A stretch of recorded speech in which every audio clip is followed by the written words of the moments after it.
Percy Jackson fan, and this is Demigod Debut, a podcast that I started with my friend Julie as she reads the Percy Jackson books for the first time. Julie is not here right now. She's taking some well-deserved PTO for a couple of weeks. Just kidding, she's not getting paid, neither of us are. But I'm incapable of shutting up about Percy Jackson, and I'm also the one who edits this podcast, so I'm going to continue to do whatever I want. All that to say, I'm here this week to talk about the first 2 episodes of the Disney Plus show, and I'm joined by a very good friend of mine, Bella. Hey! Hi, everyone. Tell us about your Demigod debut and like your history with the Percy Jackson books. Yeah, so I first read them. I was in 6th grade when I first read them. So I was 12. Same. I like immediately fell in love. And Percabeth is deeply important to me as a person. I love these books dearly. I don't remember them as much as you do, though. But also, you're the only person I've ever met who's like, oh, the movie is like a comfort movie for me. Like, I love the Percy Jackson movie. So it is because for so long, that's like all we had, right? Like that was the only video medium of the like books that we had. And also, like, I will die on the hill that like Logan Lerman absolutely understood the assignment, but the assignment did not understand him. That is my hill to die on. One thing about Logan Lerman, though, I don't think that he understood the assignment in like interviews or because like the way that Walker is very clearly like a huge fan of these books. And then Logan Lerman, like when he was asked about Blue Food, was like, what? Okay, that's so true. No, like obviously, like I love the show and I think the show like is much better than the movie, like in terms of like the accuracy to the books. And like as Rick Riordan said, like normalize bad movie erasure. So like I fully am on board with that, but I do stand by for 13 years letting the Percy Jackson movie be my like comfort Percy Jackson content and Pinterest because I was like too stressed for Tumblr. Tumblr stresses me out, so I just use Pinterest. That's real. You're real for that. Tumblr is a lot. I'm still a Tumblr girly. But yeah, Tumblr's a lot. Yeah, so currently we're in separate rooms in your apartment, which is very silly goofy of us. Yeah, it's slay. Yeah, we've also spent lots of time in this apartment the last few weeks, just like rewatching this show. So I feel like this is going to become just like an echo chamber, like 2 delusional girlies just telling each other exactly. But that's absolutely no. Absolutely, it is exactly. Yeah. Yeah, because I don't know how much our opinions differ on these first 2 episodes, but you know, clown communication type vibe here. Absolutely. Delulu to Delulu. Also, just to anyone listening, spoiler warnings for anything and everything that I feel like saying, because I feel like I've been podcasting with one hand behind my back, not being able to say anything to Julie, but she's not going to listen to this, and so I'm allowed to talk about anything I want. Mostly like the Percy Jackson series, original 5 books, but Heroes of Olympus might sneak its way in there. But oh yeah, I'm here. Heroes of Olympus is absolutely gonna sneak in. Yeah. But anything beyond that, probably not, because like you haven't read Trials of Apollo or anything else. But no. Yeah, so just, you know, if you're not looking for spoilers for like the original Percy Jackson series or Heroes of Olympus, maybe go away. Episode 1. I accidentally vaporize my pre-algebra teacher. And okay, I just have to say, in the summer of 2022, I was like, I'm going to sit down and I'm going to line out what I think 8 episodes would look like for The Lightning Thief, and then I did it for Sea of Monsters, and I did it for The Titan's Curse. And I just have to say that when I did that, I did call the first 2 episode titles as well as the last 4. I did miss 3 and 4, but that's fine. That's fine. And there's some stuff in the middle with like pacing that I was a little off on, but for the most part, like I do feel pretty good about the predictions that I made. You did. You crushed it. As someone who saw it before the show was out, it was very impressive. Thank you. Yeah, no, it was impressive. Yes. Absolutely. And you know, when I made that, I was like, you know, if they don't call the first episode I accidentally vaporized my pre-algebra teacher, throw the whole show away. Also, from the second we got that teaser trailer where it started with like, look, I don't want to be a half-blood, I was like, oh, this show is going to rock. This show is going to be fantastic. Dude, it still like makes me a little emotional thinking about it because like hearing that read out loud by like like by Walker as a kid, like as Percy Jackson. I just like lost it. Like, because when you've been waiting for this like an accurate adaptation, it was amazing. Yeah, it still gives me chills. I mean, I've had that first page memorized from, and I've already recited it once on this podcast, so I'm not gonna do it again. But Iconic.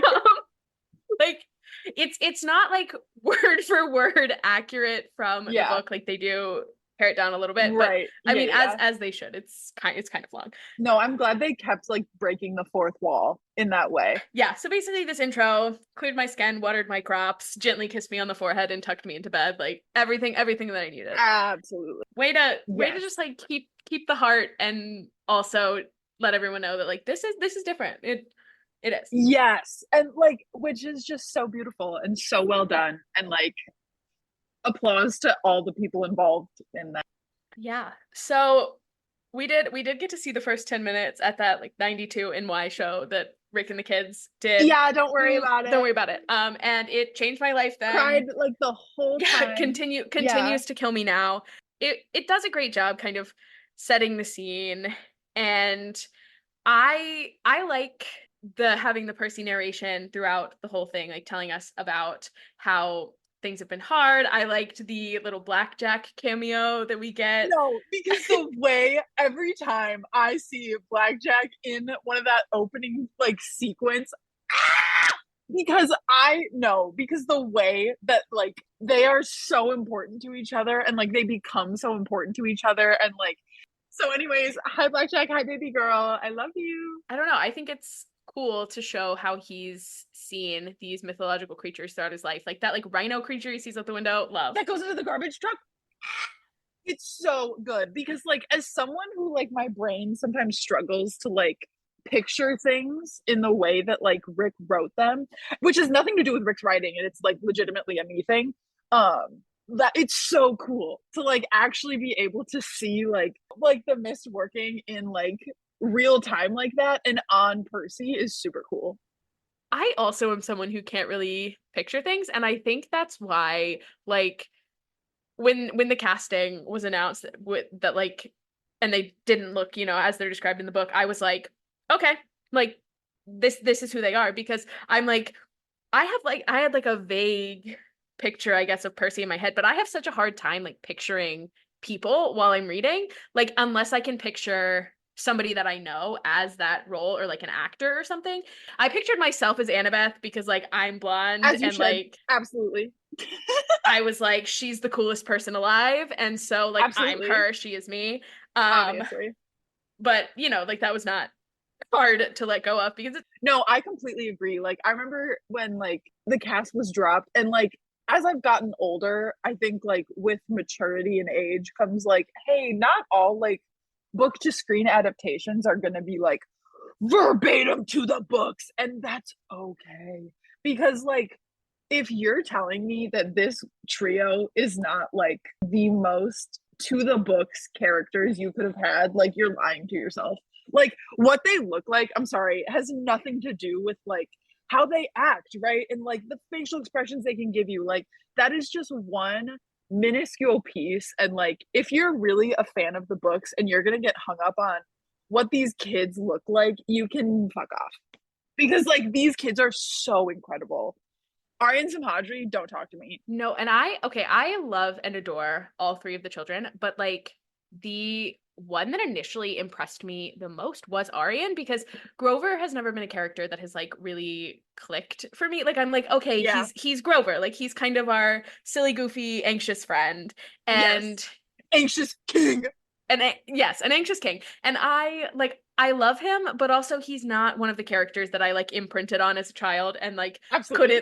couldn't let go of like the way that I feel about Percy and Annabeth. But like yeah. something about Aryan Simhandri's Grover, I was like, oh, I get it. Oh, I get it. I was like, this Grover like makes sense to me. And yes. I love him. I would die for him. I want to protect him. Like it's no notes. Like Aryan really added something to that role. Yes. The empathy that he just like radiates and this energy of like I care so deeply for the people around me and like but in a different way than Percy, My Fatal Flaws Loyalty Jackson does. And it's just like with Aryan, like there's just so much heart there. And I just love him for it. He's just a Ugh, I sunshine, know. sweet Okay, baby and angel. speaking of Grover, the introduction to Grover in the show makes me so makes me so emotional. Like the way I know. We The way have to that talk Percy about is it. like, you know, everything changed when I met Grover, and then like the lighting literally changes and like everything gets brighter. The lighting changes. We get Grover's theme. Aaron McCreary comes in and he goes, I'm gonna give you woodwinds for this woodland creature, bitch. Yes! Yes! I love it here. Yeah, no, Incredible. it's so good. It's so good.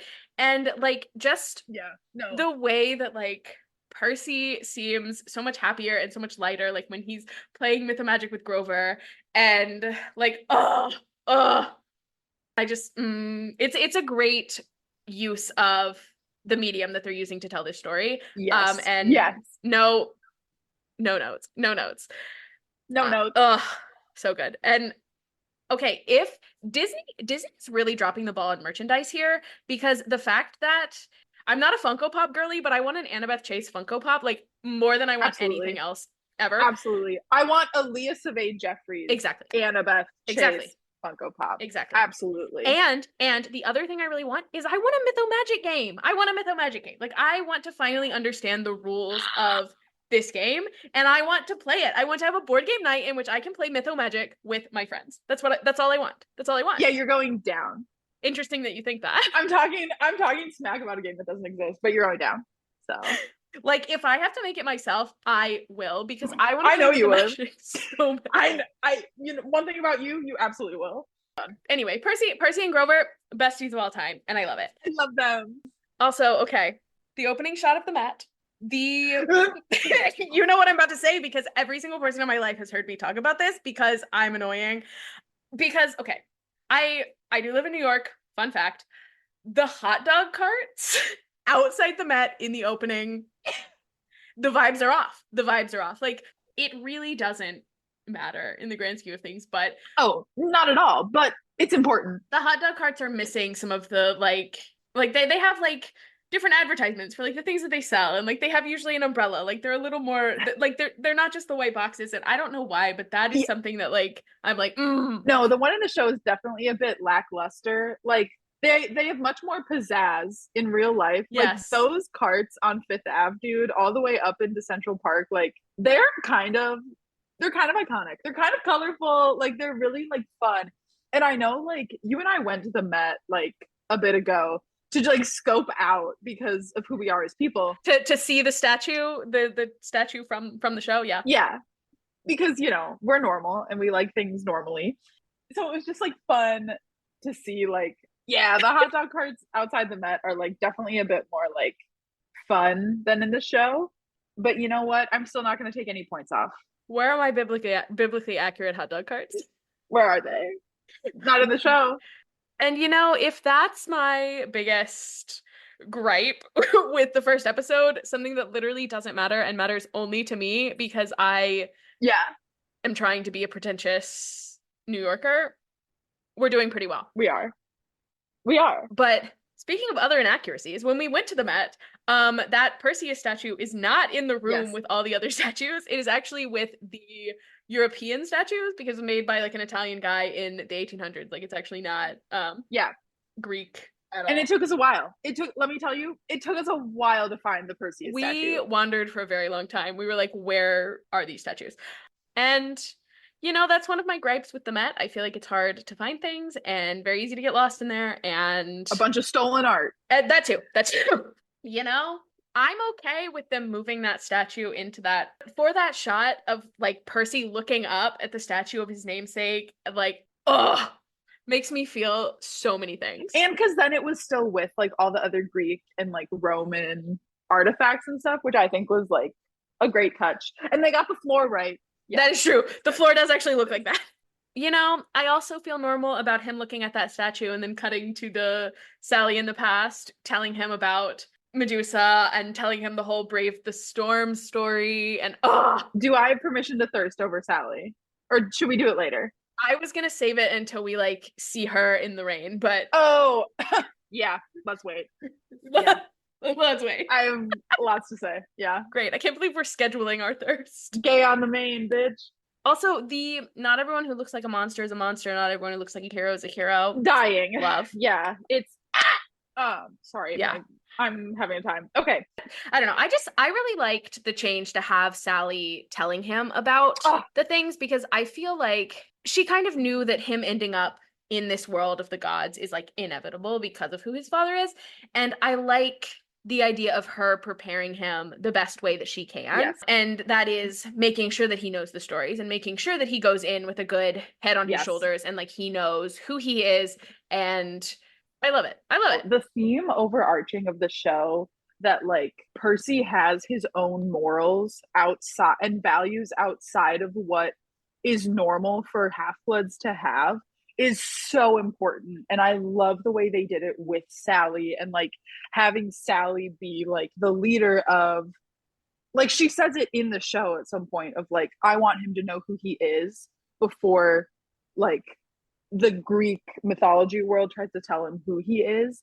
And like you see throughout the show that that reigns true. And it all stems from her teaching him these stories, her making him question these stories that she's telling him, right? And so it's like the fact that he can look at the gods and like this world kind of with more of like a third party like perspective is so important. And I love that they made that a point because it also helps to distinguish like Percy and Luke. I'm getting so ahead of myself, but it's just, well, are you getting ahead of yourself? Because, you know, the distinctions between Percy and Luke are like very much a central theme of this story. And like of the entire series. Yes, I've like said it before on this podcast. Like you kind of see in Percy what Luke could have become if things had turned out differently. And like in Luke, you see what Percy could have become if things had been different. And so, you know, like they are so similar, two sides of the same coin. And just because of certain key differences about like the way that things panned out for them, like we just ended up on completely different sides. And it's wild, but we haven't even met Luke yet, so we're getting ahead of ourselves. Sorry. Percy and Grover's little sandwich swap, so cute. Don't talk to me. Like the way that Percy takes Grover's meat and like Grover takes the cheese. It's important to me. Also the way that like it's not talked about. Like no, neither of them ask. It's just like they do it. And so I love because it shows, right? It's like they've done this before. They are best friends. It's so important to me. Like just but actually they didn't need to do the little swap because Nancy is kind enough to give Grover a cheese slice straight to the face. And I need to know how many times that they had to do that. Like how many times did they have to hit Arian in the face with a slice of cheese? Apparently it was a lot because when Disney Plus on YouTube released like the main trio actors watching the first two episodes, and Arian like kind of went off on Walker. It was like, dude, I got kind of pissed off at you because we kept having to redo that scene and I kept having to get hit in the face. And so I think they had to do it like a few times. Okay, fountain scene, as iconic as I hoped. Absolutely. Incredible. Initially, like when we first saw this at that 92NY thing, I kind of left that day being like, I don't know how I feel about the Mrs. Dodds fight. Like it was so fast, like you don't even see the sword. It just kind of happened. But again, like with the benefit of having now seen all of the show, because you know, when we saw that, the clip we saw like ended there pretty much. And so getting to see the rest of the episode and then you know, like there are really epic sword fights in this series, so I don't miss this one quite as much as I did when we like initially saw it. And Riptide did make an appearance. That is it what does. He ends up like killing her with, but it's definitely not as much of a moment as it is in the book. And it's like we're very zoomed in. You just kind of see the hilt of the sword, but it's glowing, which I was like, but it's glowing. But like if you don't know what's going on, like don't know what's going on, like you can see that like, oh yes, he uses the sword, but like for someone who doesn't know the books, you'd be like, whoa, what just happened? How did he do this? But you know, then they do kind of show you like now I like it. Like I like that they kept this kind of confusing because for Percy it is confusing. Like he doesn't know what's going on. And in the book, you know, he even like he's like, I would have convinced myself that I made it all up if not for the way that Grover is acting weird. And so it's like Percy doesn't know really what happened, and Yeah. everything is kind of unclear, and I do enjoy now kind of keeping that scene that way. Like it's not really clear how we slayed Mrs. Dodds, but it's iconic. Yes. And I love that. I completely agree with you. I'm glad they kept the confusion of it. Then we get into the gaslight gatekeep girl boss section of the episode, because you have Chiron doing the gaslighting and telling him, Percy, there is no Mrs. Dodds. You have Grover doing the gatekeeping in getting Percy expelled with the headmaster. And I have to say, when I saw that for the first time, I think I gasped so loud that my roommate could hear me through the wall, because I did not see that coming. I fully thought that we were gonna do like one of those moments where you have someone be like, oh, actually, I'm the one that pushed her. Like I thought Grover was gonna do that. Like he was gonna try to take the fall himself. Yeah. But when he was like, I actually did see Percy put, I was like, oh my God, Grover. No, I was shook. Also, the Uncle Rick cameo. Hey, bestie. No, that was hilarious. I loved seeing Rick. That was like very exciting. Like, cause like fangirl me was like, that's Rick. Oh my God. Like, I freaked out. See, I didn't catch it until I saw people on social media afterwards being like, it was Rick. I was like, oh, hey. Oh, hey girl. No, I immediately was like, that's Rick. I was so excited. And like, which like is not surprising because like at the 92NY thing, I cried the most over Rick Riordan. I know you did. I was there. Not the actors, just like the like author. I was like, there is no way I'm in the same room as this man. Well, and that's the less weird option, because if you had been crying over like 15-year-old children, I would have been like, hey, bestie, that's a little but weird. The middle-aged man, fine, cry away. Yeah, so anyways, I just feel still very conflicted about Grover giving Percy up. I think I just like, I understand why they had to do it, but it just hurts me every time. Yeah. Well, it definitely hurts. I get it, and I think, Percy eventually does get it. We can get past it because Percy can get past it. And I do want to take this moment to shout out the outfit that Percy is wearing as he's leaving Yancey. I want that red jacket and I want that sweater. Thank you very much. I had to say that.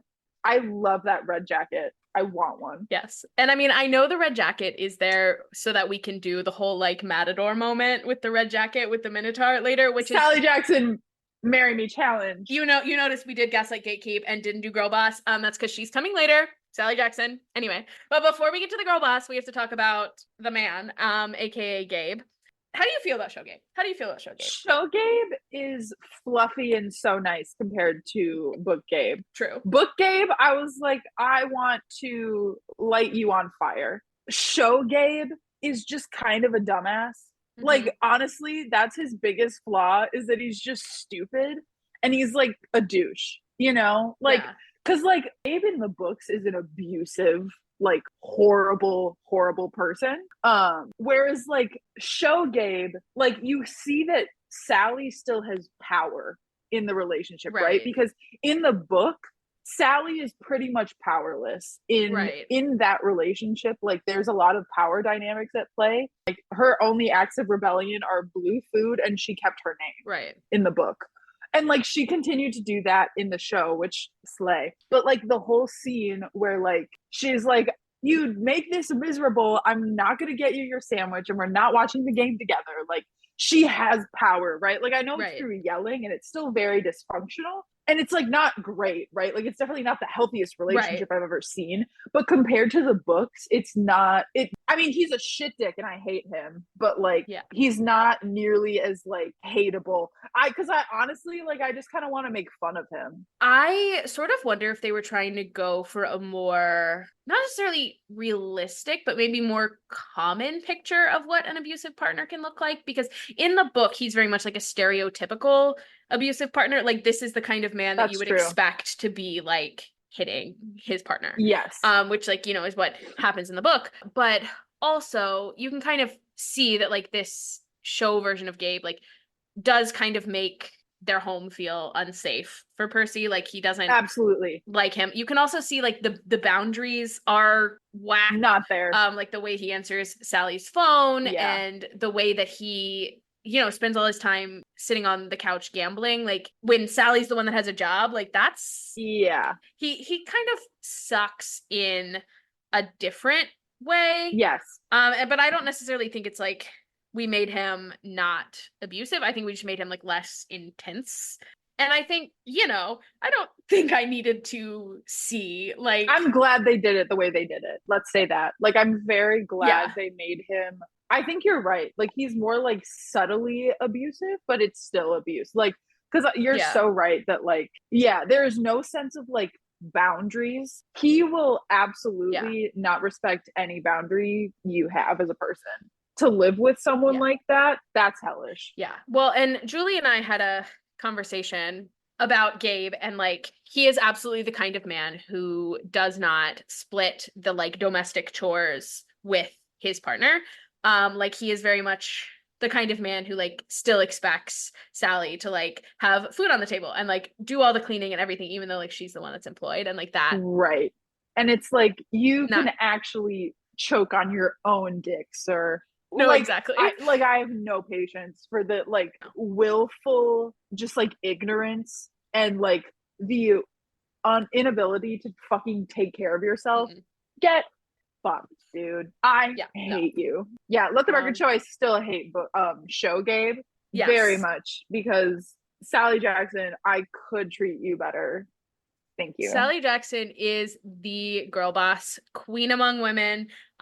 Virginia Call is a goddess. At Percy, I want to be your new stepdad, please. Absolutely. Disney, if you're casting and you want to go for like a Paulette Blowfist kind of vibe, come season 3, let me know. I'm available.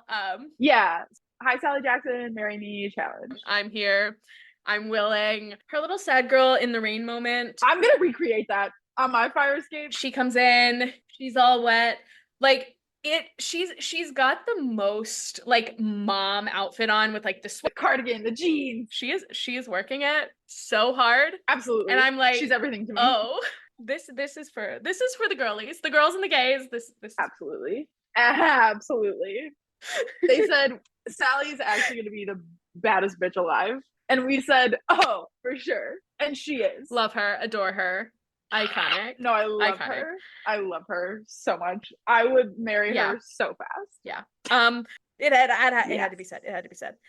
And then okay, you talked about it a little bit, but the Sally Gabe interaction is interesting because she's got a bit more like fire to her and like a bit more power, like you said, in this kind of relationship. But this whole thing was giving like an argument that you would have with a child. Like he was feeling like this is a 3-year-old who doesn't want to put his shoes on, and so you start threatening like, oh, you're not going to get to watch Bluey later because you can't put your shoes on right now. Like, oh, you're not going to get to watch the Knicks later if you don't let me take the car. Like I was just like, absolutely, this is a man child. Like they have he is a fucking man child who's incapable of like taking care of himself, so he needs someone to take care of him, and he's a toxic little bitch about it. But D'Angelo's sandwich shop, slay, immediate slay, a great Easter egg. Like it was so exciting to hear. Just like it's like we know them. No, literally, I was like sat. But also like it's a great Easter egg in that there's like so many D'Angelo's whatever, like you mostly in New York. I couldn't find a D'Angelo's sandwich shop when I looked it up, but there's like D'Angelo's restaurants that are like Italian places, and then there's like a D'Angelo's funeral home. Hey Bianca, too soon. So too soon. Also you stole my fucking joke because I made the joke last night and I'm gonna kill you. Reduce, reuse, recycle. I care about the planet. Yeah. The funeral home does feel on brand and accurate. It's not like a name that is unique just to the D'Angelos we know in the story. Sure. And so it's like very much something that you would overlook if you're just watching this like as a first time viewer, which is kind of fun. I love a little Easter egg that like means something to people in the know and like no one else, which is fun. Yeah. So we get the car. We get our first dream. I love the use of dreams. I think dreams as a plot device is so fun. And Walker does look older in this dream than he does like otherwise in the episode, which is kind of funny. And you get kind of more of this like theme of like, who are you? Because Kronos Mhm. asks like, who are you, and tells him run away before you get hurt. A good dream. Don't have too much to say about this one. Do, however, have some things to say about the way that Sally, when Percy wakes up, like is frantically wiping away her tears in the car, because like she knows that this trip ends with her taking Percy to camp, and like no matter how that turns out, like things are never going to be the same. Like she is Yep. about to have to introduce him to this world that like she really wishes he didn't have to be a part of, Yep. and like she may never see him again because this is dangerous and like he could die. And oh, Yeah. I feel for her. No, And she's like actively mourning the life that they have led up until this point, while still having to be like a mom, which like sounds like a small order, and it's not. That is like to be your own support system, and then to be the support system for someone else. Like this woman is the definition of a girl boss. And so like the fact that like she like, because it means he fell asleep in the car, right? So she's like, oh good, he's asleep, now I can cry. I'm gonna launch myself into the fucking Hudson. Like the amount of love I have for this woman. again, we would both like to put in our application to be Percy Jackson's stepfather. I'll be her wife. Where are we? Oh, the Montauk cabin conversation with Sally and Percy. Ugh, the way that Percy is so down on himself in this conversation hurts me. It hurts me. Like everything from blaming himself for like burning the marshmallows and talking about how like, oh, I try so hard to pay attention, but all of a sudden I'm daydreaming again, and like I think I'm losing my mind.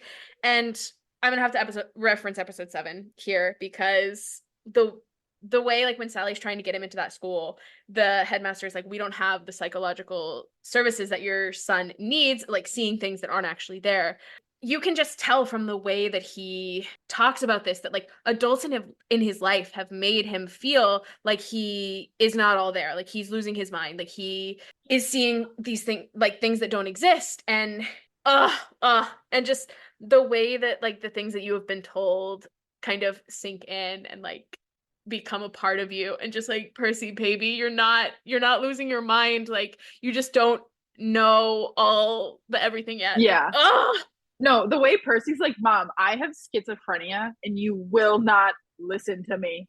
Like kids internalize so much. I And know. like as a former kid, I believe that to be true. You know what I mean? Like I feel like every adult can pinpoint a time as a child they were like told something, and it was like a one-off from an Mm-hmm. adult, right? It was like Yeah. this adult probably will never remember saying something to you, and it sticks with you for the rest of your life. The adults in a child's life like do have so much power for good and also for evil. I do like Sally telling Percy that his father is a god right up front. Because I Me too. noticed, because I've just spent the last Like Jesus, yes, iconic, give great joke. Walker Scobell the Emmy for like Like Jesus Jesus? Like Emmy. Jesus? Um, he heard your father's a god, someone talking about camp. He's like, am I about to go to church camp? Yeah, Bestie, you're about to become a Christian. Have you heard about our Lord and Savior, Jesus? Just wondering. So, because I've just spent the last like 8 weeks rereading this book and basically having book club about it, I have a lot of thoughts on the Yeah, pacing of The Lightning Thief. And something that's kind of weird in the book is they have a lot of the same conversations, like multiple times, and you get like slightly different information. And so like the Percy learning that his father's a god is like, you have Annabeth explaining to him that like ADHD and dyslexia are signs that he's a demigod. And then in the next chapter, she like finally explains to him that his father is a god. Like it took until chapter 7 for someone to finally say like, oh, your father's a god, and for us to like put those pieces together. And like I think some of it is yeah, like Rick did it for the suspense of it all, but it feels like this happened so slow. Like we learn information so slowly. And I, yeah, I do kind of appreciate the way that the show like picked it up, and like this is one of the ways that they did this. Like it just makes it kind of yeah, clearer, her being like, oh, your father's a yeah, god, like that's why I've told you all these stories. Like it just kind of makes sense. It clicks. yeah, I don't know. I think that was a good call. Like I know there's been a lot said about like the pacing of the show, and there are some things that I don't love, but like this is something that I do like that they did. and like Virginia Cole's delivery of it is so wonderful. I love her. She's such a wonderful Sally. I could yeah, I love her. Anyways, yeah. It is very sad to me, okay, the way that Percy doesn't believe her, like his little, I know there's no such thing as monsters, no such thing as gods, and I know there's no such thing as demigods, but also that moment just really reminds me of, have you seen Megamind? Yes. So you know that moment where the villain of Megamind is like, there's no Easter Bunny, there's no Tooth Fairy, and there's no Queen of England. So like all I can think of is there's no such thing as monsters, there's no such thing as gods, and I know for certain there is no Queen of England. Like that's all I can think of. That's so funny. I love that scene though. So now, hopefully I've ruined that scene for you as well because I ruined Thank it you for so myself. much. Really, I really appreciate that. And then I love how like that is undercut by Grover walking in the door of like, I know there's no such thing as this, there's no such thing as that, blah blah blah. And then cue Grover walking in, half goat. Yeah, cue the satyr making an entrance. And I also love that we have Percy being mad at him. Like when he walks in, he's like, I don't want to Yes. see you. Like, no. Because yeah, you just you threw me under a huge bus, Right. dog. Yeah. And but you know, we don't have time to get into that because something is coming and we gotta go. Like we gotta get in the car and we gotta have our car chase, Yeah. which is fun. And also we gotta have Grover dumping some of the important information on us, like the fact that he is a satyr and the fact that there's this Yes. camp that he needs to get to, and the fact that he's actually 24, which yeah. So crash the car. And then, you know, it does bug me a little bit that they like stop and have this whole conversation instead of like getting a move on and getting to camp. No, because let me tell you, I first watched this episode with my dad, and he was like, "Isn't there's a monster coming? Can we go? Yeah. Can you Yeah. get like Bessie?" He was not having any of it, and I was like, honestly, points have been made. He's got a Yeah. point.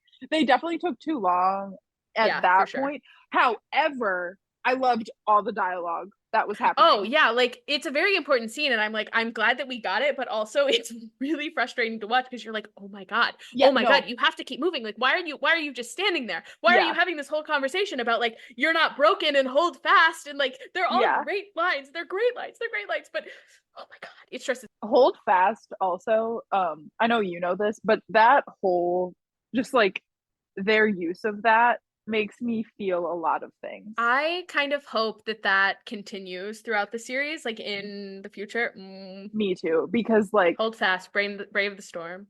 Yeah. Oh, okay. Also, Sally like making Grover swear to protect him. I really thought she was about to be like swear on like the river Styx. I me too. and so I like thought we were gonna get our first recorded swear on the sticks, but we yeah, didn't. but then we didn't. So I don't know. That was an interesting little thing to me. That Yeah. like I was like, "Oh, we're swearing. Interesting." You know, and it's like a thing that when I read and when Julie and I talk about the book, I don't really care about the fight scenes. And it's the same in the show for me. Like the fight scenes are not what brings me like to this book. It's not like Mhm. why I love this book. Like obviously they're fun. And like the Minotaur fight scene is great. Like Walker did a great job with like the choreography. It looks cool. It's great. I don't really have that much to say. I'm not like a fight expert. Okay, see, respectfully, I love the fights. I love the fights. They're so fun. I love all the sword work and like seeing him like climb up onto the Minotaur and like that rocked and like the way that like Percy yells like mom, like no one talked to me. No one talked to me. And then he just goes fucking bananas and he's like, actually, I'm gonna kill you. You hurt my mom. You killed my mom. I'm gonna take you down. I may be For sure. 5 feet tall, and you may be 20 feet tall, but I'm taking you down. No, The pure exactly. audacity of Percy, my fatal flaw is loyalty Jackson, unmatched. Yeah, so anyways, it just rocked. It rocked, Yeah. and Yeah. yeah, I still want that raincoat. Yeah. That's kind of my general assessment of it as well. I'm Yeah, like, yeah, that rocked. That rocked. But I don't have like I'm like I can't analyze this or break it down in any kind of yeah, meaningful way. I'm just kind of like, yeah, "Hey, we killed the Minotaur. Way to go." So then, you know, the episode ends yeah, kind of where I assumed that it would in my outline. I was pretty good with the first episode because the first episode does absolutely. follow the book like really closely. And in my Yeah, I assumed that it would end with like Percy passing out at camp and like you would probably get like Annabeth being like he's the one and Chiron being like bring him inside. Like, yeah. it's a very like logical place to stop. Yeah. Annabeth saying he must be the one gets me every time. Like every time I read the book, every time I watch this episode, I'm like, girlie, you don't even know. You don't even know. You don't even know yet. No, because the way in which that works on so many levels that she does not know. That neither of them know. Well, it's like, yeah, you know, he is the one from the prophecy that you've been waiting for, but also that's the love of your goddamn life, bitch. And like I know they're 12 and they're like not in love yet, but also oh yeah, no, the crumbs. No, but like just knowing what's coming. Right. Yeah, that's the thing, right? Is it's like when you know what's coming, you can't help but just be like so excited. Cause like this, I think what makes like their relationship so wonderful is like seeing them become friends and like continue to be there for one another. And like, yeah, but also I was gonna say the exact same thing. I was gonna be like at its core, like what makes this relationship so good is the fact that they are best friends. They are partners, and like they have been partners since they were 12. Like they kind of are each other's favorite person from the time that they're 12, and that just makes it so it's good. So good. The way that they like understand each other and respect each other and like care for each other. I could write essays about Perciveth. Like they're just so important to me, and I think that like what makes them so special is how they begin and like how like their relationship comes to be. So I mean, obviously we had a lot to say about the first episode, but I think, you know, in terms of you've heard kind of my episode rankings, but the first episode does rank kind of near the bottom for me, just because I think it's so much kind of world building and just setting things up. Like it's a great kind of pilot episode, like it really kicks things off, but ultimately like there are just episodes that I like better. Yeah, and that's the thing is like to preface like the ranking, both of us love every single one of these episodes, and so ranking them is like ranking your favorites. You know what I mean? So it's like you are just like ranking them is like ranking your favorite children. Yeah, it's like you can't really do it, you know? Yeah, because they all bring something to the table, and you do love all of them, but then like some of them just hit a little harder, and that's fine. Yeah. I think episode 1, I would agree. Yeah, 1 and 2 do not rank as high for me as other episodes do. Yeah, and that's fine. So, episode 2, I become Supreme Lord of the Bathroom. Iconic title. Love it. Love that we immediately open on You Drool When You Sleep. We won with that one. And I love that we kind of made Annabeth into this like sleep paralysis demon who's just like standing over Percy, like peeking through the netting, like. And I love her. Her in her like lurker stalker era is so funny. Like she's just Annabeth Chase being an annoying 12-year-old is so important to me. Because like I was her and like I am her. So like seeing like a like really nerdy and like kind of obsessed girly be like, could you help me? I'm gonna figure out if you can help me or not, and I'm just gonna lurk and I'm gonna watch because I'm smarter than you and I'm gonna figure it out. That was me at 12. Like, girl, I thought I was Mastermind by Taylor Swift. Like I was out there like I am the sleuth. I am so smart. But I just love Annabeth Chase is annoying girl representation. Yeah. And I love her for it. She absolutely is annoying girl representation. And I love her. I adore her. Like she is one of my favorite fictional characters of all time. Like I love Annabeth Chase. And it's just absolutely. It's just so funny. Like it almost is made funnier by the fact that she speaks to Percy almost not at all in this episode. Like she says nothing to him, but she's around. She's there. She's lurking. And absolutely. I love that. She's like, I'm intrigued by you and I'm gonna be around, but I'm not gonna try to make friends with you. I'm just gonna observe, just gonna watch, just gonna. Then, you know, we get our little sad boy Percy who like learns that it wasn't a dream and his mom is really gone. Yeah. And the fact that, no, we have to talk about Aryan Samhadri's face in this scene. So good. I just had to bring it up. The way you can see the emotions for real through his face. I don't understand how these kids are so talented, but it's incredible. I'm with you. I have to say, the the big house is far more beautiful than like the stained glass. Are you kidding me? It's so pretty. Ugh. And the way like because the place that you typically would see stained glass would be in like kind of a church situation, and like we Yep. have all this stained glass in the place where we're about to meet a god. It's like Incredible. great. It's like a different sort of stained glass than you would see in like a traditional like Catholic type church. Yes. It's gorgeous, but it's also like naturey and like but it's still stained glass. I want that. Like I want a house with that because that glass Me is like too. mind Like the one that we beautiful. saw in Love it. Brooklyn. Do you remember? I think it was like Park Slope. We were walking. Oh yes, Dude, that yeah. was stunned. Yeah, anyways. More houses should have stained glass. Like that's a slay. I agree. I want one. Men used to build cathedrals.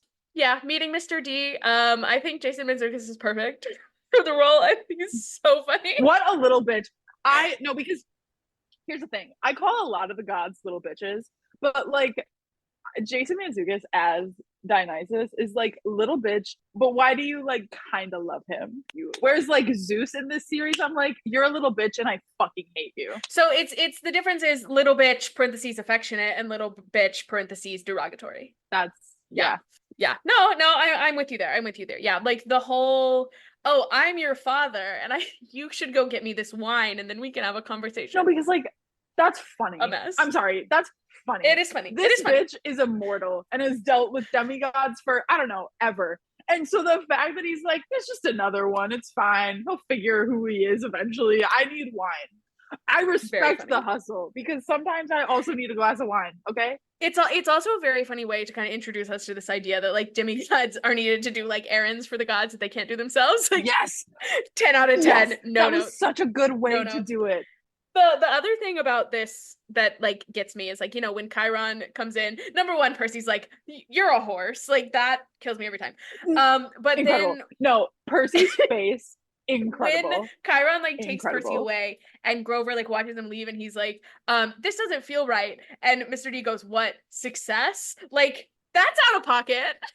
You didn't have to do him like that. No, this dumb bitch. Like, where in your brain were you like let me just bring up your greatest shame. Like, let me just bring up the time that you failed. But like one of my also favorite parts of that scene is when Grover runs in and is like, that's Dionysus. And then Percy's like, Your Highness. That is the most respect we are ever going to see Percy show a god ever again. That's ever it. Again. That's it. That's all we're getting. He doesn't know because Percy, I don't give a fuck, Jackson. Absolutely.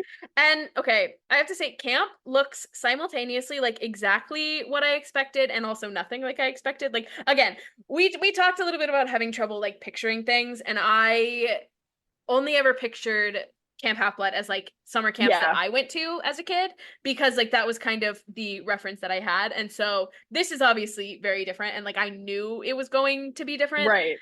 Because, obviously, like, we're on Long Island and instead of, like, in Texas and, all these things. But also, wow, didn't know Long Island had mountains like that. Like, yeah. Beautiful. Gorgeous. We should get out there. That's all I'm saying. I know, like, we need to get out to Long Island because awesome. If there are mountains like that... the joke is that there are no mountains in Long Island. Yeah, thanks everyone. FYI. That wasn't clear. No, but I definitely did not picture camp with mountains. I don't know if it's ever is it described in the book to have mountains? I don't think so. Or am I just like, okay, yeah, because like I know there's supposed to be like the lake but then like the beach, which is different from the lake. I always struggled to picture Camp Half-Blood in its entirety. Yeah, for sure, like you just said. And so getting to see it, like I was most excited about the cabins. Right. That made me freak out. Because in like the movie, like the 2010 movie, you don't get the cabins in the way that they are in the books. And in the books, like they're they're so good. Magical and like they're so important. And like I've seen so much fan art of like the cabins that like I've really grown to love, and like because that's how I like really pictured everything, was just through fan art that I found on Pinterest. Because I am afraid of Tumblr. And so I think like getting to see the cabins, I was over the moon excited. Like I felt 12 again. I was Yeah. like, this is so Yeah, cool. like the Hermes Yeah. cabin was a delight. I expected it to feel more crowded. Like every summer camp that I ever went to was like bunks on bunks on bunks with like a very small walkway in Yeah. between. And so it did seem a little Yeah. more spacious, but like the biggest thing for me, that open fire in a wooden cabin feels so dangerous. Who also, can we talk about, I'm sorry, when Percy like goes into the Hermes cabin and the bed he's given is just on the fucking floor and there's like no other beds. Well, it's on the floor in the book too, but yeah, there is no one else who has to sleep on the floor. We couldn't have like helped Bestie out a little. I know he's 12 and so he's like one of the younger ones, but like still. Percy's facial expressions through getting introduced to the Hermes cabin, incredible. The way that he is so like he wants to crawl inside of himself and be like, Chiron, you cannot be embarrassing me this way. It's very much like, Mom, stop embarrassing me. Like that energy. And then, because that's all Percy's known, right? Is like to be embarrassed and like ridiculed when you show up to a new place. And so Percy's in his head is like, okay, I'm going to be like shit on again. I'm the new kid. Like, Chiron's just fucking embarrassing me. And then to have like, he just killed the facial expressions and you could see exactly what he was feeling and it was just so important to me. And then like to have like Yeah, and to like to have Luke come over and just be like and like genuinely just be like, I'm so sorry this happened to you. Like I'm really sorry. And I think that is like they're trying to make me feel absolutely sympathy for Luke in this show, and it's working in a way that I hate. You know how I feel. I'm a Luke understander. Anyways, I don't know. I just loved the way that that whole scene was played, and I think it beautifully set up like Percy like is meant to be there, right? Because like regardless of like where he fits into like these prophecies and shit, like there's a that is like the first time Percy is like, oh, these people like get yeah, for sure it a little. Yeah, it's cool. It was cool to see. I don't know. It's cool to see that like progression. Luke. Okay, also the like Grover going to the council scene is interesting. Like the introduction of this like dryad maternal figure for him is interesting. But it like doesn't feel like they did all that much with that. Like I don't know if this is something that we're like planting for later or what. Which I think that's what it mainly was. But I will say, like, if you didn't have the context of the book, that is like a deeply confusing kind of throwaway scene in a way. Yeah. But that costume slays. Oh my god. The makeup. Insane. It's beautiful. It's so good. So artful and just speechless. It was incredible. And then getting to see like the Council of Cloven Elders, that rocked. I didn't fully understand no, that's true. Not true. I understood like what was happening because I've read the book, but I stand by what I said. Well, and the fact that Arian said in some interview that they filmed the whole scene in the council where like people were bleeding at him and he was the only one like speaking English back. I want to see that scene so bad. I want to see that scene so bad. Me too. That sounds like show me the council. Show me the council. I want to see it. I want to see it. Show me Aryan Samhadri actively understanding. No, exactly. Responding wholeheartedly, convincingly 100%. with like emotional pleas. Shut the fuck up. That would be so funny, dude. Yes, let me have it. Then you get Grover coming in and being like, hey, is this a good time to Chiron and Mr. D? And Chiron being like, yes. And Mr. D being like, no. He's about to lose. Incredible. I love it here. So good. Okay. Chiron and Mr. D are giving husbands in the show in a way that they never have in the book, and I'm here for it. And they better kiss. I'm mostly kidding. They are so dads. They're dads at camp. These are our dads. These are our camp dads. Exactly. And I love Grover being like, oh, Sally's alive, and then being like, you can't tell Percy. Because you don't have the Percy monologue to tell you like why he's on this quest. And so he also like doesn't tell anyone in the book why he's on this quest. And so I think this is a good way to kind of externalize the things that we only know internally, like in having Grover tell him like your mom is alive. And then that's what so like I thought that was kind of a fun little change. So then we get Chronos Dream number 2. He left you with nothing, you want what's been taken from you. The pit opens The up. pit. Very ominous. Love it. No notes. And when Percy wakes up, Luke's like, oh yeah, we all get these dreams. And then we find out Hermes is his dad, and Luke says it doesn't matter because we're all on the same team here. Yep. And then he says, like, you can't spend time trying to figure out why the gods do what they do, otherwise you'll drive yourself crazy. And do we think that Luke took his own advice here? Because I do not. No, absolutely not. It's like, do as I say, not as I do, kind of, in that moment. Absolutely. And so he introduces us to the idea of Kleos, which I love. I love that. Glory! Glory! Yeah, he introduces us to that, which I think is a fun way to kind of explain it all in the show. So we got to get some glory, and we do that by finding out Percy's gifts and the training montage where he's like, doesn't do well at the archery or in the forges or whatever. Funny. However, in the book, the way that he's like, the one thing I was good at is canoeing. I think it would be really funny if they gave us all these scenes of Percy being really bad at stuff and then just showed him going ham in a canoe. Like, it would have been so funny. That would be so funny. Just like Percy just like kicking ass at canoeing, dude.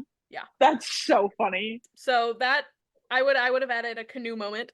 Then Luke also teaches us to burn offerings to the gods. We get, the whole, they like the smell of begging and all that jazz, and the like, you burn what you miss the most, which gives us the scene that, like, I didn't cry when Sally got taken by the Minotaur. I did cry when I watched Percy burn that fucking blue candy and pray to his mom, don't talk to me. Don't talk to me. And the way that he's like, oh, I know you used to hate this every time I would call when you dropped me off at a new school because I hated it, but this is not that call because I finally have friends and I like feel like I belong here. Yeah. There's genuinely and truly not enough words in the English language for me to explain how important and beautiful that scene is. To have I genuinely cannot start to try to explain like how wonderful that is because I will never be able to finish. But like Percy Jackson is the ultimate mama's boy and I understand. And the way that he's like, ignoring me is one thing, but he doesn't get to ignore you. Like, I'm going to make him see both of us. Oh. So much of the stuff that he says about the gods is like, you can see why Luke would think that Percy would want to be on his side, like based on the things that so many of the things Percy says feel like they come straight from Luke's mouth, which is like so juicy and so good. Oh yeah, love this scene. Love Percy immediately coming and like having the voice crack when he's like, hey guys, can't sleep. Hey guys, can't sleep, huh? Percy is in his dumb bitch era as he like marches up to Clarice, who historically has not been very nice to him yet and is very obviously willing to pick a fight with I don't know, the ground. So like obviously she's gonna fight you. Yeah. And also like take a shot anytime Percy is on the ground this episode, because when Clarice like throws him to the ground in the bathroom, I think that's time number 2 of like 4 or 5 in this episode. Like he's going through it. I enjoy the bathroom scene. There is less water than in the book, but I think it's fun. You got the good like 3 streams that kind of make it like a trident shape. I know, which I love. They definitely thought that through. Like, and then like Clarice gets blasted away, whatever. And also Dior appreciation.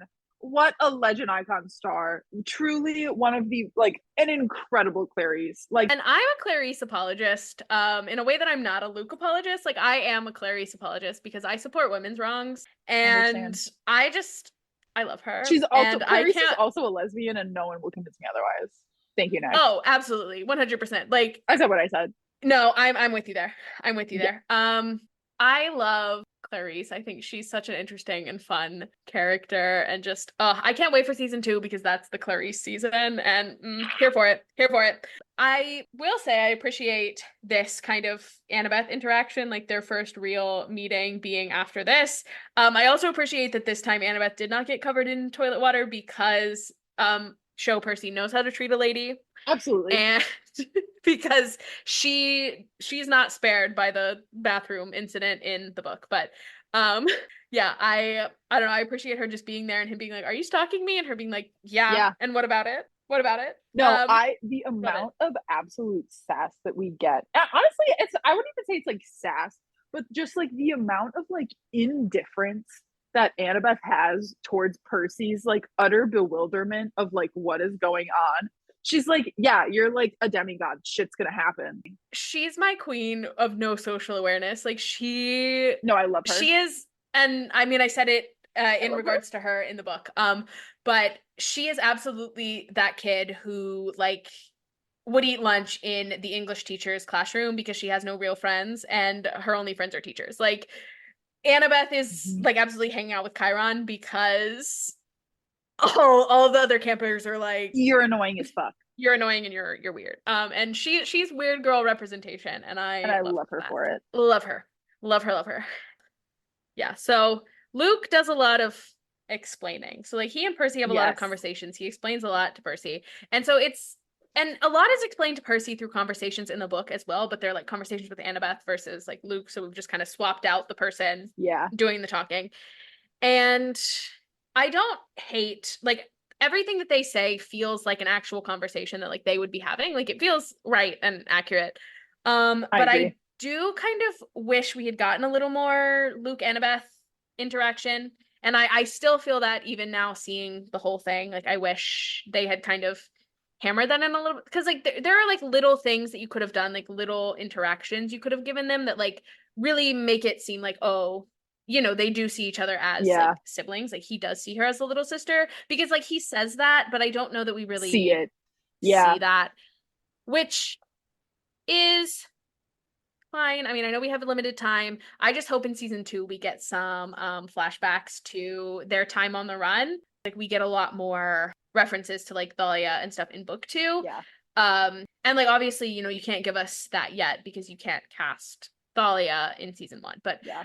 just I don't know. It would be I would like to see a little bit more of them too instead of just being like, "Oh, we have this history, like you just telling us about this history." Yeah, like I want it to be palpable because in later Yeah. books, and so like later on in the series, I want conflict and I Mhm. want the jealousy from Percy Mhm. about Annabeth's feelings about Luke to be there.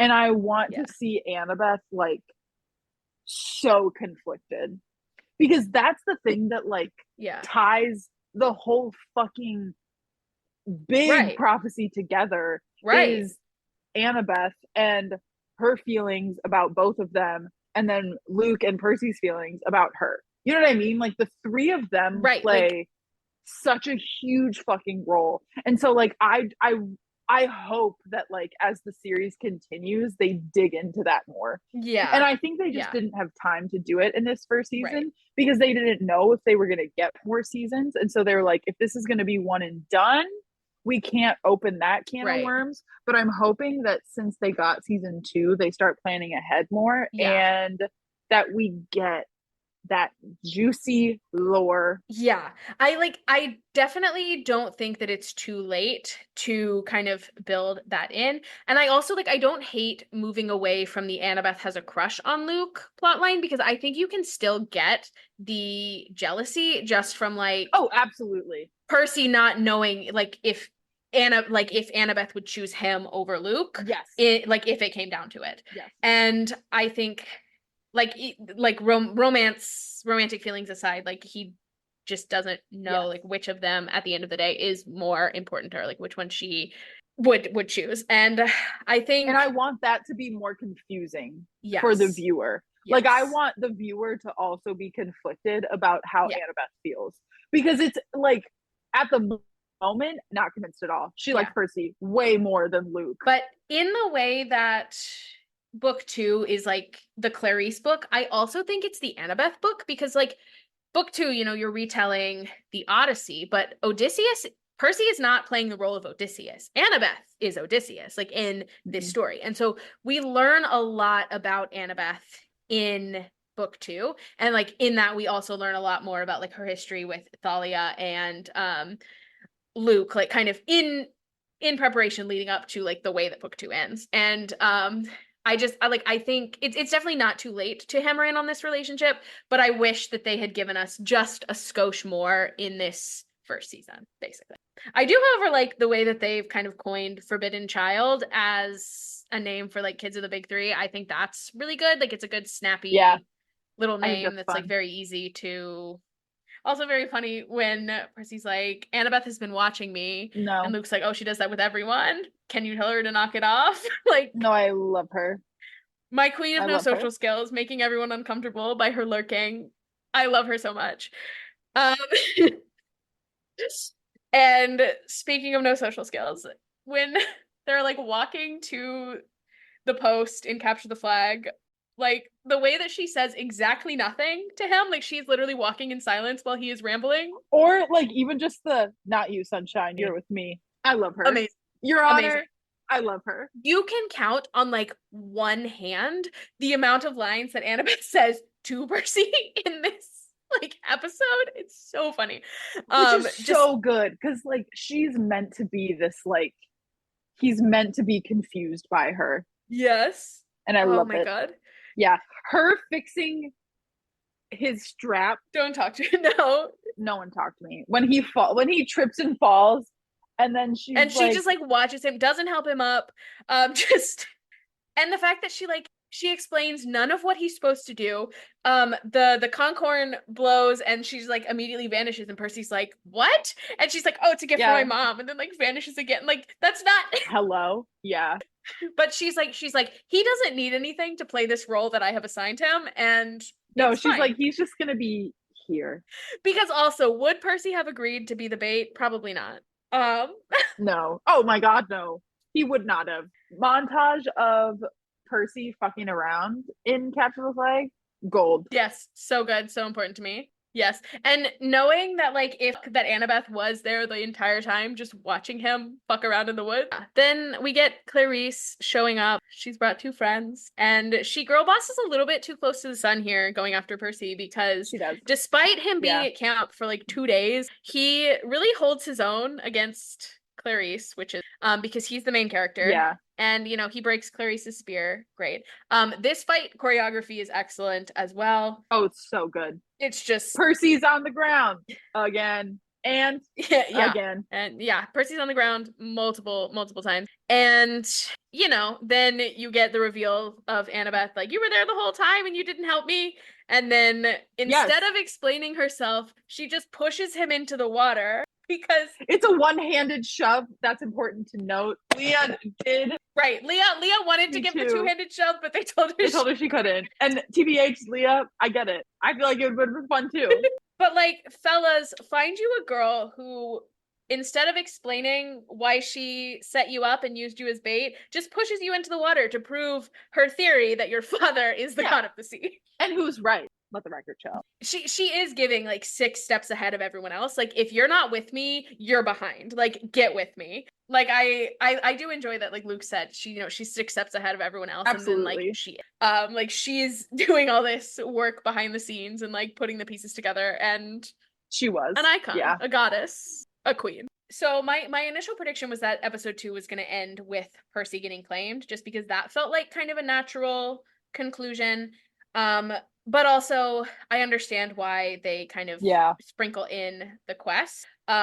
Just because like, you need to kind of give your audience like, a reason to keep watching. And I do kind of wish that they had sprinkled in more of the quest before this point, because it does feel a little bit random. Like in the book, there's a lot more like Percy overhears the conversation between Grover and Chiron about like the summer solstice deadline, and then like Annabeth brings it up and is like, they won't tell me what's going on. All I know is like something important was stolen, and there's like build up, like that something is going on, like something is coming, and then it just sort of it sort of feels thrown in there at the end of the episode, which is kind of a bummer, but also like, again, limited time. Makes sense. I do think Percy is correct in his refusing to go. He's like, I don't know my father. Like, why would I do this thing for him? And every single time Grover walking in being like, hey, everybody, like takes me out, like kills me. I love him. I know I've said it a million times. I fucking love Grover, and Aryan Samhadri as Grover is a stroke of genius. Like all three of them are perfect for the role, but like Aryan is like almost a different level of perfect, like how much he is made for that role. Like if there hadn't been like other projects that he had worked on and like movies and stuff that he had been in, like I would believe that they like created him in a lab somewhere to play Grover Underwood because he is that perfect. Yeah. And I said it a little bit in a little while ago, but I do enjoy Grover telling him that his mom is alive and like that being the reason that he goes on this quest, because it is also the reason that he goes on the quest in the book. And we just can't get that. Absolutely. Because we're not in Percy's head. And so like finding this way to like make that motivation like external, like I think is great. And I agree. Yeah. This is also a good episode, but also again ranks kind of in the bottom half of my ranking, just because again there are episodes that I like more, and I feel like there are some gripes that I have about the pace, like same as a lot of people, and I like see why we did things the way that we did, but then there's also like some things that are kind of lacking for me, but then there's also some things that are like amazing and great and wonderful, and so no, I love this episode. This episode is like special to me because like getting to see Camp Half-Blood in the capacity that we get to see it is like deeply important to me as a person. And getting to see that world that I've like tried to picture in my head, like fully realize, it made me emotional. Yeah, it's so cool. Yeah. They've like taken this thing that I've been trying to picture for the last 15 years of my life and made it real, and it's so important. It's so magical to me. It's so cool. Like it's just so cool. And like after like it's amazing fighting for my life against the Harry Potter fans forever, because they got a really good book to screen adaptation, like justice is served. And having a lead actor who wholeheartedly believes Percy Jackson could beat Harry Potter in a fight, that's my Percy Jackson. Absolutely. Well, because that's correct. Absolutely. I will die on this hill. People are like, but Harry has a wand. Shut up. Okay. Harry knows one spell, and it's a disarming spell, and so you disarm Percy, okay? He doesn't have Riptide anymore. He's still the god of the sea's son. Like he can still create a personal hurricane. Like Harry Potter is cooked. Like there is no world in which Percy does not win that fight. I'm sorry. I'm sorry. Die on that hill. Yeah. So I'm glad to have a lead actor who also believes wholeheartedly in that. That's important to me. Like as much as I wish that Percy Jackson had gotten the movie adaptation that Harry Potter had gotten, like I'm just glad that we didn't deprive the world of the ability to see Walker Scobell be Percy Jackson, because he's so good. He's so good. So you'll be back next week for some talk about episodes 3 and 4. Thank you for talking to me about episodes 1 and 2. Thank you for letting me sit on your couch the last several weeks and watch these episodes with you over and over. Anytime. Love you, bestie. Love you. Thanks for talking to me. Thanks for hanging out.